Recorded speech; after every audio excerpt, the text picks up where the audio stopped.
Shalom Bapak Ibu semua. Eh, Coba tos kiri kanan dulu, tos kiri. Oke, saya nggak lama-lama Bapak Ibu. Cuma tadi kan tadi Pak Luki jelasin tentang cincin. Ya, saya tadi tanya Tuhan mau apa ya? Mau sharing apa ya? Lalu tadi selama Bapak khotbah tuh Tuhan tuh bicara begini Bapak Ibu Saudara. Pertama ya, Mahanaim ini tempat yang penuh dengan perjanjian. Amin. Saudara rugi banget kalau Bapak Ibu Saudara ini gak ambil dan gak aktifkan. Amin ya.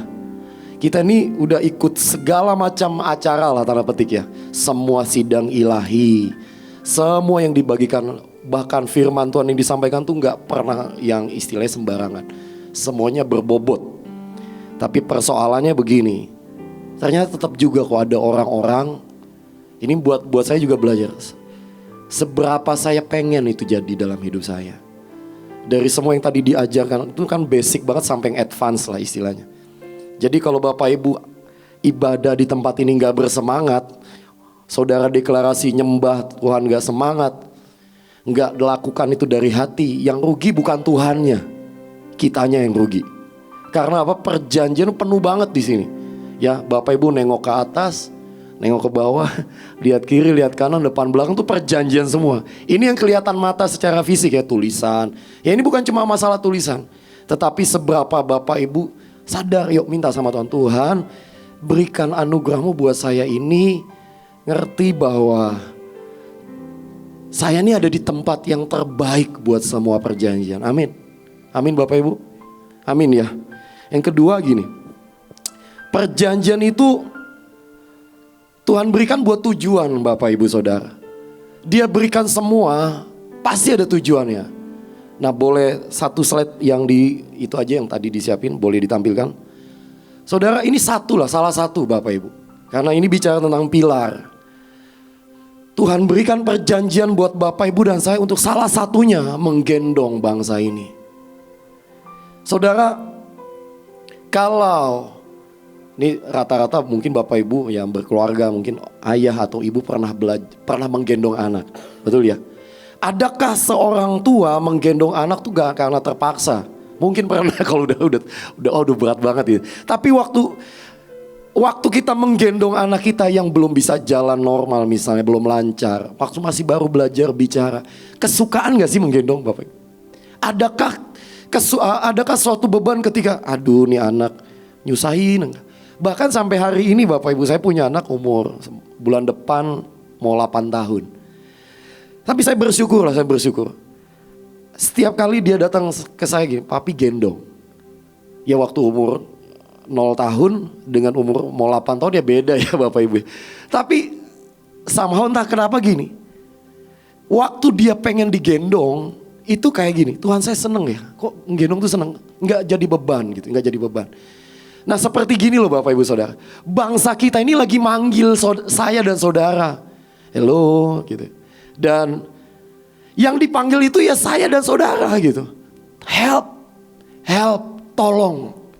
Bisa nangkep gak Bapak Ibu? Betapa gentingnya bangsa ini kondisinya. Saudara saya bertobat gini. Ya. Bangsa kita butuh orang-orang yang pilar-pilar yang ayo alarmnya nyala gitu. Nah kemarin tuh waktu jelasin tentang bunyiin shofar aja Bapak Ibu ya, saya tuh geli sih, tapi iya ini benar. Saya mau tanya nih Bapak Ibu ya, waktu saudara dan saya cuma bunyiin shofar aja, bahkan Bapak Ibu kan nggak perlu punya shofar, nggak bisa nih shofar nggak masalah karena ada soundnya ya, tinggal di apa? Pencet. Buat mencet Bapak Ibu nggak perlu ngeden gitu. Iya atau iya? Cuma apa Bapak Ibu? Mencet. Paling lama berapa? Nggak sampai 5 menit bahkan kadang. Yang muter kan handphonenya ya Bapak Ibu ya. Saudara cuma butuh satu gerakan kecil buat tas gitu. Dan kalau kita lakukan dengan pengertian, itu yang akan menghembuskan kehidupan, kebenaran atas bangsa ini. Karena makin kesini nasib bangsa kita ini gini, semua berita-berita yang disebarluaskan dan sebagainya itu kan ya dari segala macam sisi kan ngeri ya Bapak Ibu. Tapi saya tuh ajaib.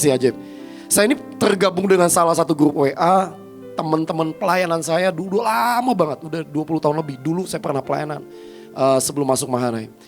Tiba-tiba 2 hari terakhir mereka bahas tentang pilihan demi pilihan demi pilihan. Saya tuh sebenarnya gini, saya pengen ngomong, tapi saya tahan-tahan. Selama ini saya gak terlalu banyak aktif, karena ini teman lama semua. Tapi isinya ya pelayan-pelayan Tuhan, banyak gereja, banyak persekutuan. Tiba-tiba dalam 1-2 hari ini mereka bisa bilang gini, teman-teman semua tolong lihat baik-baik pilihan mana gitu. Dan mereka bilang, saya tadi mau milih yang ini, tapi entah kenapa kok saya melihat, oh yang benar tuh yang ini, yang tidak menyimpang ke kiri dan ke kanan. Bapak Ibu ngerti yang dimaksud ya. Tadinya saya tuh berpikir gimana caranya saya ngomong, ya biar gimana lah Bapak Ibu. Kalau kita punya tanggung jawab ya, kan gak ada salahnya juga buat kita kasih tahu, ayo berdiri buat bangsa, jangan salah milih. Dan tiba-tiba 1, 2, 3 orang mulai rame, ayo dukung yang ini, ayo dukung yang ini. Dan cuma gara-gara mencet alarm atau mencet apa? Sound so far di handphone saudara, ngefek gak? Ngefek banget. Jadi mari Bapak Ibu sebentar kita akan perang dengan perjanjian dan sebagainya. Pulang dari sini, ini kan pesannya ini gak cuma berhenti di ruangan lantai 5 ini ya Bapak Ibu ya. Seringkali kan kita gini, terimanya tuh hangat-hangat itu di sini. Tapi justru yang lebih penting adalah ketika kita turun balik menghadapi realita, seberapa perjanjian ini kita aktifkan day by day. Amin Bapak Ibu. Setuju? Hari itu saya kalau tadi Pak Luki cerita gitu, saya gak pernah mimpi, gak pernah ngebayang Tuhan berikan lewat hambanya, lewat Pak Luki sebuah perjanjian. Gak kebayang saudara, saya gak pernah cerita ini kepada siapapun sebelumnya. Tapi karena tadi Bapak cerita tentang perjanjian, coba sharing. Oke. Saudara, saya ini sebenarnya orang yang gak cukup kuat. Saya ini orang yang punya begitu banyak penundaan. Dan kalau misalnya gini, dapat sebuah tanggung jawab sebagai pilar, kadang-kadang saya mikir dulu ya, nopang diri saya aja kadang saya gak kuat. Nopang keluarga, nopang sekolah lah istilahnya. Tapi itu udah bicara yang jauh lebih besar. Tapi gini, Tuhan nopang keluarga saya aja, seringkali saya kelabakan kok. Bagaimana mungkin Tuhan panggil jadi pilar menopang sekolah, Mahanaim, Bahtera, bahkan bangsa ini, bahkan bangsa-bangsa. Dan hari itu ketika saya terima perjanjian itu Bapak Ibu, memang tidak langsung otomatis tiba-tiba tadeng gitu ya, tiba-tiba kilat dari atas jeger gitu, jadi The Flash. Enggak Bapak Ibu. Tetap, nah ini yang saya mau bilang sama Bapak Ibu, tetap ada bagian saya yang saya harus lakukan ternyata.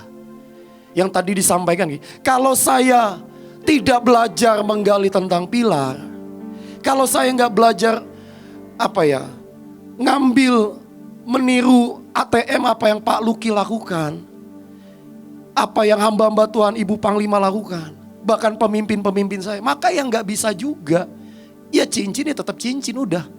Bisa ngerti Bapak Ibu? Kita ini nggak sedang mengkultuskan benda profetik, tetapi kita harus ngerti gini, di balik itu ada perjanjian. Nah perjanjian itu nggak bisa aktif kalau Bapak Ibu dan saya nggak lakukan bagian. Nah tadi udah disampaikan, ada bagian Bapak Ibu dan saya mengingini. Nah hari-hari ini siapa yang pengen bangsa kita ini luput dari rencana musuh yang jahat? Kita semua angkat tangan, betul gak Bapak? Destiny bangsa ini, tadinya saya pikir gini, waktu sebelum dengar khotbah reference Suset Hating ya, saya pikir istilah destiny bangsa Indonesia membawa lautan mungkin cuma milik Bahtera, milik Mahanaim, bener ya? Ini hamba Tuhan entah saya nggak tahu apa pernah dengerin khotbah yang pernah ada di Mahanaim Bahtera. Tapi tiba-tiba beliau bilang gini, destiny Indonesia adalah membawa lawatan sampai ke ujung bumi. Dan di dalam bangsa Indonesia itu ada saya dan Bapak Ibu Saudara, betul gak? Kita ini orang Indonesia, amin. Nah ini hamba Tuhan yang secara darah ini bukan orang Indonesia. Dan beliau bisa bilang, saya ini bukan orang asing. Tapi bagaimana mungkin beliau sepertinya jauh lebih mengasihi, mencintai bangsa ini ketimbang sebagian dari orang-orang yang lahir dari sini. Nah saya berdoa gini Bapak Ibu, ini masa-masa yang sangat menentukan. Nah slide sebelum kita doa. next slide ini saya bikin ayatnya di Kejadian Bapak Ibu.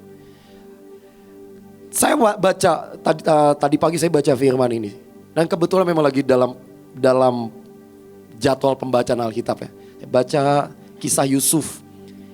Saya nggak ceritain dari awal tapi Bapak Ibu tahu intinya. Hari itu Yusuf jadi penguasa di tanah Mesir. Betul? Hari itu dia ada sebuah masa di mana dia harus bertemu dengan keluarga besar, abang-abangnya dan adiknya. Dan dalam pertemuan itu ada cerita bahwa keluarga atau abang-abangnya keluarga ini takut Yusuf marah karena apa yang pernah mereka lakukan. Tapi tiba-tiba Yusuf bilang begini, bukan kamu yang menyuruh aku ke sini, tetapi Allah. Dialah yang telah menempatkan aku sebagai bapa bagi Firaun. Terus apa? Dan Tuhan atas wisananya dan sebagai kuasa atas seluruh tanah Mesir. Dibilang ini, ayat di atasnya gini. Maka Allah telah menyuruh aku mendahului kamu untuk menjamin kelanjutan keturunanmu. Dan untuk memelihara hidup. Saudara, mungkin Bapak Ibu berkata gini. Apa iya saya ini dipanggil jadi pasukan terdahsyat? Tapi sekali lagi ini Bapak Ibu mungkin kita berasal dari background gak tahu dari mana aja. Tiba-tiba Tuhan kumpulkan ke sini untuk sebuah apa? Tujuan untuk masa-masa seperti inilah. Ada Bu Heni, Bu Joan, ya. Ada Miss Herlin, ada Cornel nih pemenang, ada MOG, ada Pak Henley. Untuk masa seperti inilah kita ada. Amin Bapak Ibu. Amin. Untuk masa yang seperti ini. Kalau dicerita di Kejadian itu kan Yusuf bilang 2 tahun masa kelaparan, masih ada 5 tahun lagi masa di depan kelaparan. Kita mau bilang begini, di depan bukan masa kelaparan tapi masa lawatan. Amin.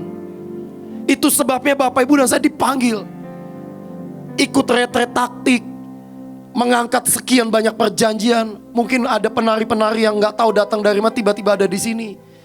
Untuk masa seperti ini ada Bapak Ibu dan Saudara dan saya ada di sini. Kenapa? Nasib bangsa ini ada di tangan kita.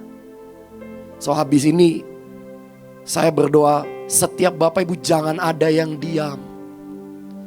Yang menentukan nasib itu gak cuma Pak Luki, Pak Daniel, gak cuma saya, gak cuma pemimpin-pemimpin, enggak. Ini bangsa milik kita. Amin saudara. Salah milih bayarnya 5 tahun bahkan lebih. Pemimpin yang salah naik, maka efeknya mengerikan saudara. Itu sebabnya Tuhan bilang, engkau kubawa ke satu masa. Mungkin saudara pernah berpikir gini, pernah gak Bapak Ibu berpikir, kenapa saya bisa ada tiba-tiba di Mahanaim? Saya ada di Mahanaim mau tahun ke-20 Bapak Ibu. Waktu itu ya saya masih lihat, kalau saya flashback ke belakang, saya ini cuma ngajar anak-anak yang tanda petik bau dan sebagainya. Siapa nyangka sekian tahun kemudian di balik sekolah, di balik ngajar, ternyata Tuhan bawa ke sebuah panggilan jauh lebih penting, jauh lebih ajaib dan menentukan nasib bangsa ini. Dan hari ini Bapak Ibu ada di panggilan itu. Nasib Indonesia ada di tangan kita. Ini bukan klise. Ini bukan klise. Ini serius saudara. Kita orang-orang yang ambil dan terima perjanjian. Mari gunakan, mari pakai dan aktifkan semuanya. Amin. Ya. Itu saja Pak Daniel. Ya, siap berdoa Pak Daniel.